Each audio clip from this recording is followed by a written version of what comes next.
Equestria's Mirage, Chapter 2. Apples and Tricks. Tracy looked around at the black cats, the bite seemingly growing a little larger as they walked towards the two unicorns. Mind telling Trixie just what in Equestria are those?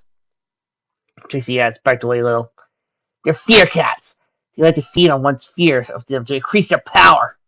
Twilight said, her horn beginning to glow a violet aura. That must be why they're growing larger. They are draining on your fear, Trixie said, smiling on her face. Don't worry, though. I, the great and powerful Trixie, will take them down.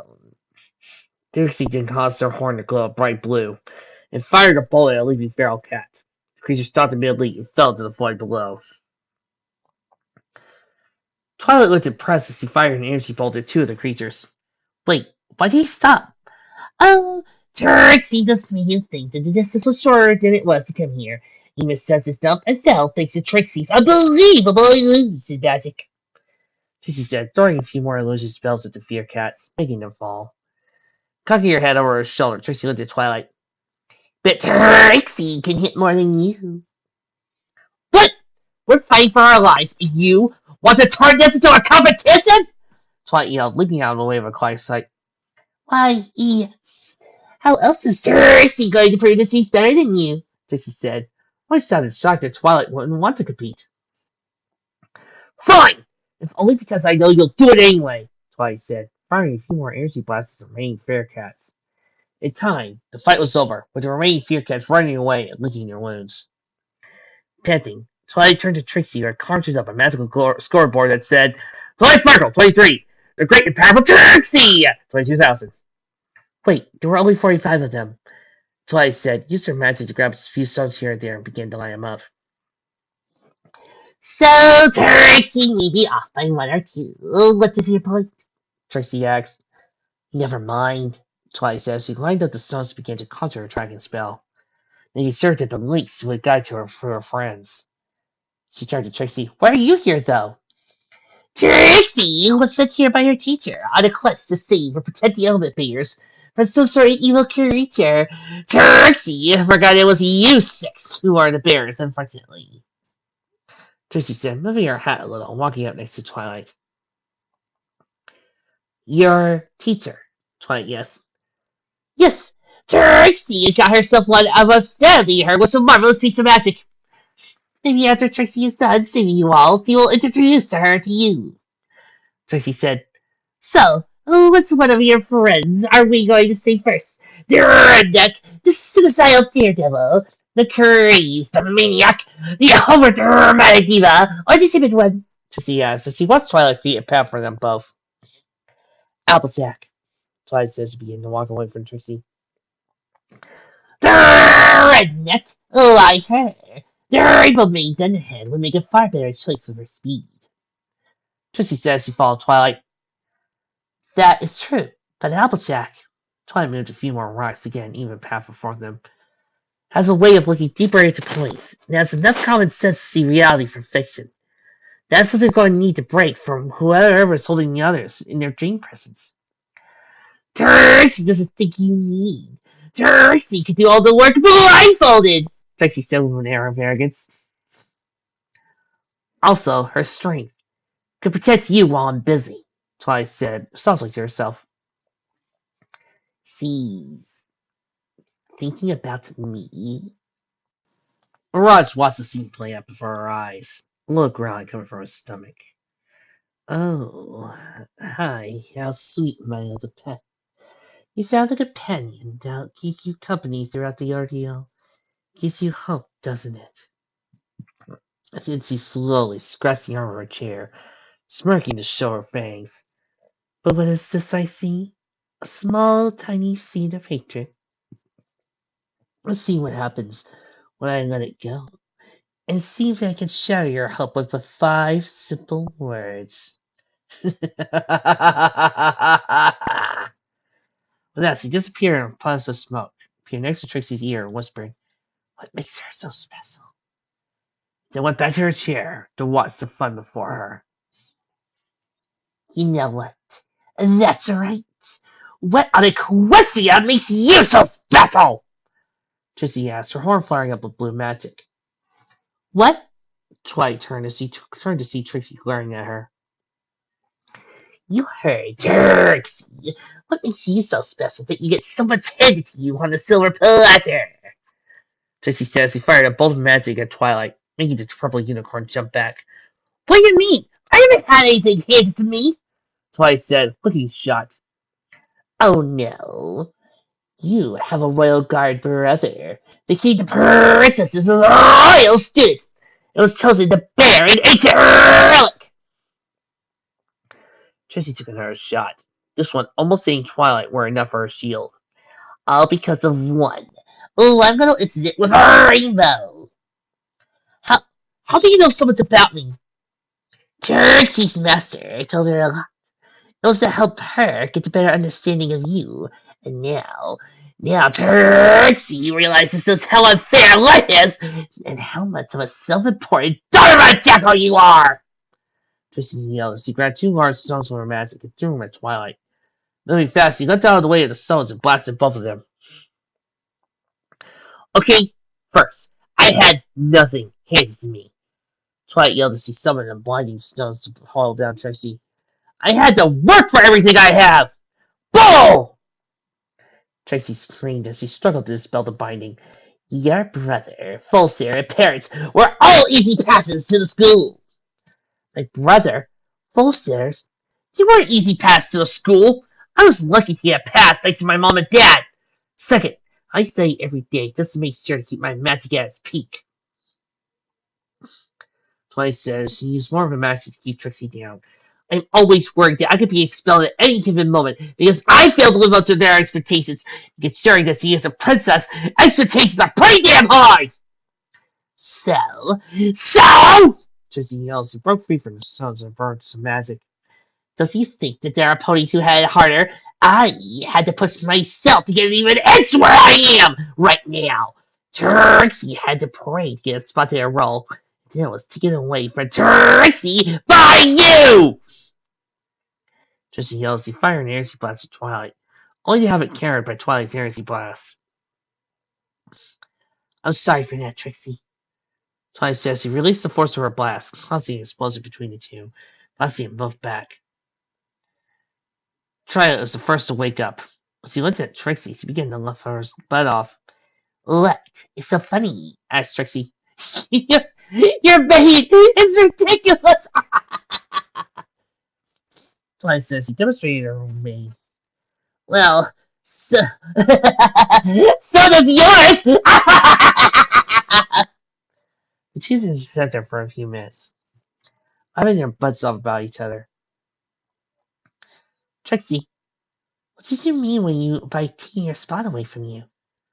Twilight asked, as her laughter receded. When you were dazzling the princess with your power, I was being monitored by her at the same time. This one I was about to wow her with an illusion that would knock her off her feet. She saw a dragon, Trixie said. Spike. Twilight says he knows Trixie nodded her head. Oh my. If I had known, I would have given up my spot for you instead. Wait, you would have? But getting into that school would be everything, Trixie said. Such Twilight's generosity. Not if it meant hurting any pony. I want to study magic, sure, but I prefer to do it without sacrifice. I never thought myself as anything special or great. I'm just a student of Celestia who has great potential. However, I still work for it by studying to the point my friends are worried I'll go mad, and I'm always worried if I'm good enough. Twilight let a small chuckle. I almost wish I had you or Das's confidence.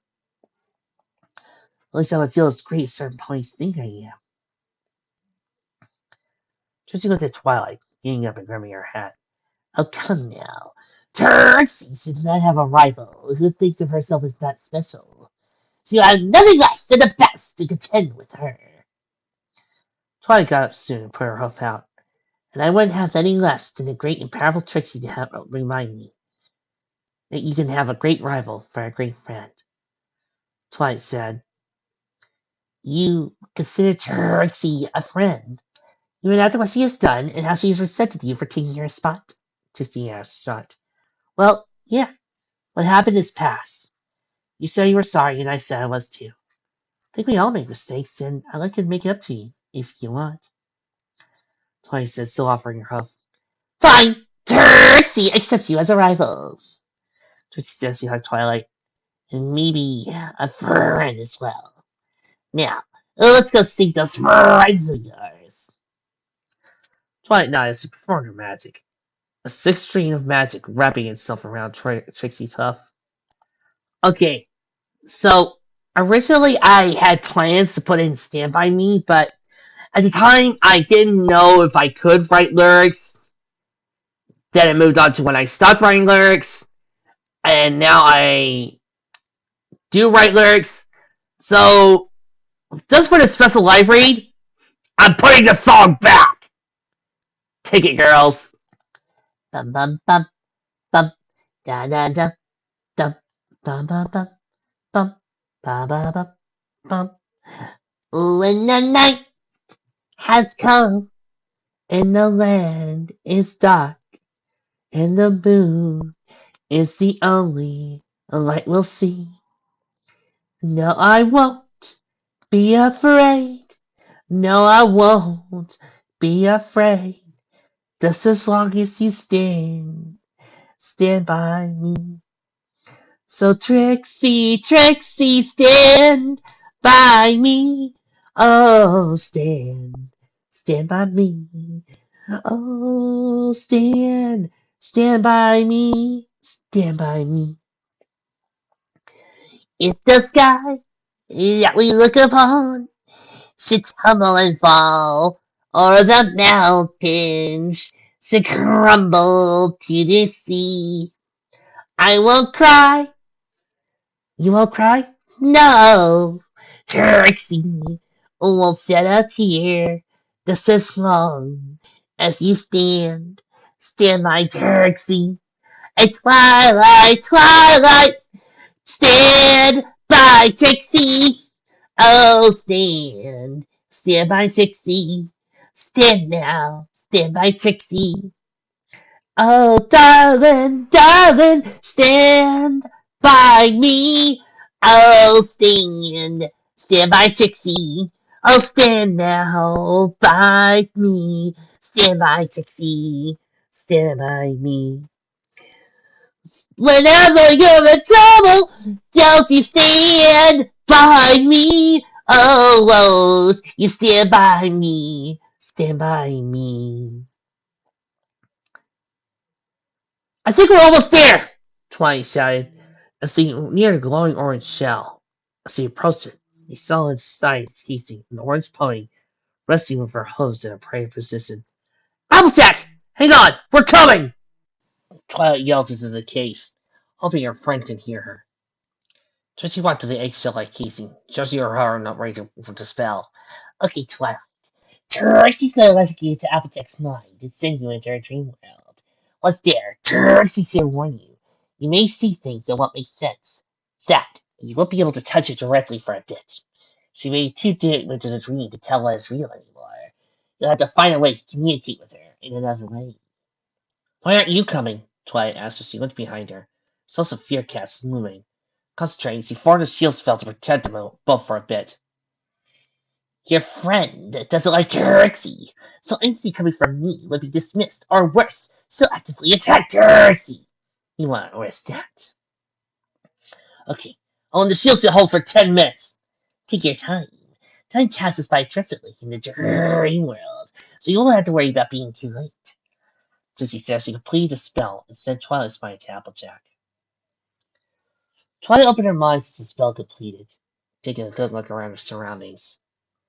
She could identify instantly by the rows of apple trees lining the hills, the fruit dangling from the branches. Shit, should have figured. Her dream world will send me straight to. Twilight stopped at the front gates of the farm, seeing something new on the sign that was not there before. Flip-flap acres! Twilight exclaimed as she read the sign, shocked by what she was seeing. Does she remember what occurred in her nightmare? Equestria seemed to take everything she had placed hope in, everything she would have faith in, and destroy it just to break her. Running her as fast as she could, Twilight began to gallop through the farm, trying to search for Applejack. Now, I know this popped up in the comics of Applejack's worst fear, but if you guys have read my story so far, you know that I could be a little bit meaner! I'm so sorry, Ma. Paul, said a southern voice from behind the barn. This attracted Twilight and led her to the direction where the voice was coming from, as well as two other voices talking down the farm gal.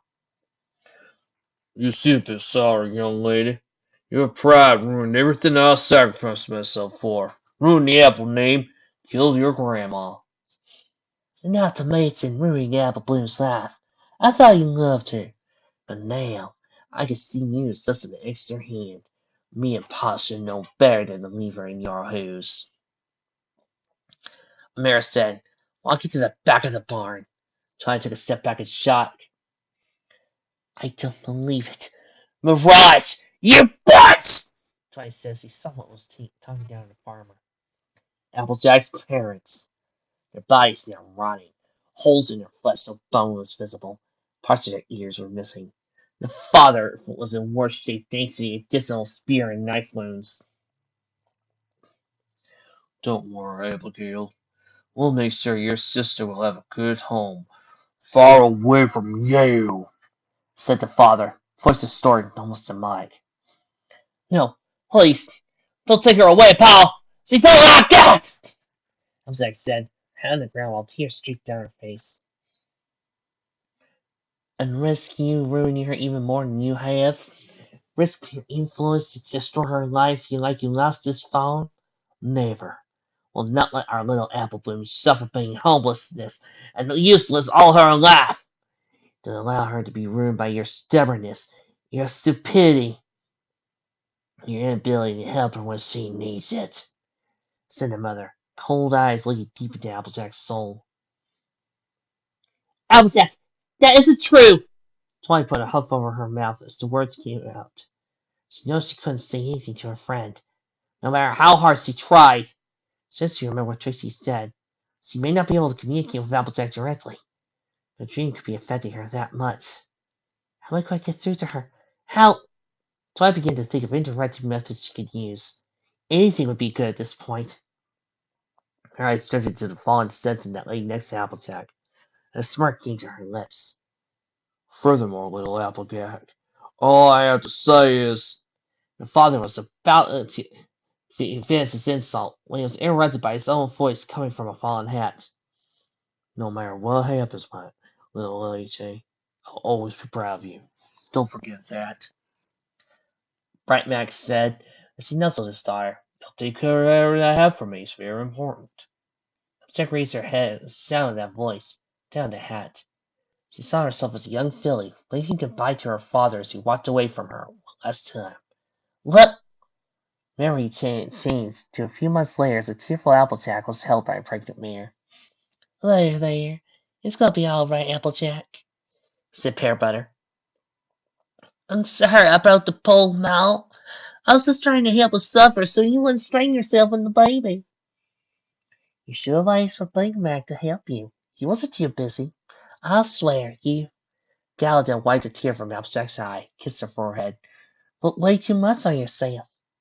You need to let others help you. I'm so sorry I'm too stubborn for my own good, Applejack said, coming closer to her mother. Don't blame. Being stubborn? That means you just know for a fact there isn't anything that can beat you when you set your mind to it. And she playfully nuzzled her little girl. That's what makes you a great little filly. Don't let any pony tell you any differently. Thanks, Mal, Applejack said, as she grabbed her hat saw memory. Just one after her Applebug season with her friends. Free! That was exhausting, but worth it. Applejack says he fell into the grass. Yup. Big Mac says he rested with his little sister, looking up in the clouds. I'm sorry for being a stubborn mule, Big Mac.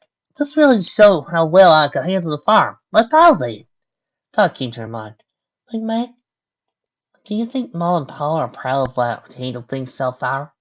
Yup, Big Mac said, Oh, your sister. How can you tell? because I am. That's good enough for me. Big Mac said, rolling over to his sister and giving her a hug. That's all on me, Big Mac. Applejack said as he put her hat on. Well, last Mary came to her as he turned to the zombies. Honestly, Apple Blue, doing all that hard work, organizing all that by yourself. This way too lazy did you get this whole land out of here? Applejack asked. You're the greatest spelling in all Equestria. And who was that by? Applejack asked. In answer, got a hug from Apple Blue. You know, lay a rat. Applejack says he stood up, anger in her green eyes. My parents would never be disappointed in me. And as I did, that's just 2 points saying I'm bad versus a whole town of my family saying I'm something else. You wanna know what? I think someone's bucking with me. And I don't like to be bucked with! But the Applejack turned around, gave a very hard kick to the Dream Parents, shattering the dream world. Oh, fuck Turks! Yelled the way to Centaurus. Jesse said wants to seal around the shatter, letting the fear cast in. As he walked closer to the 2 unicorns, ready to swipe their claws. He got hit by a flying shard of glass with a container. Which one of y'all farmers is the one put me in that bucket glass case? Applejack said, standing in the middle of shattered glass, growling low. I didn't bother to ask about the creatures. So he went to work kicking the 2 fear-casters flanks as they ran away. Applejack, you're alright! Ty says he went and hugged Applejack tightly. Of course I ain't, Sugar Cube. Thanks to whatever easy a day in. What's Slay doing here? Applejack asked, looking at Trixie. So one of the big things I wanted to work with on the story was to see the different fears of the main six. Because I've always got curious about how to approach and how to touch upon fear. And what can our heroes do? I also really enjoyed certain episodes that actually go through that. And since it doesn't seem like the show's going to go through that anytime soon, I decided to pull it off. I mean, after all, who better than somebody who's watched a whole bunch of fear?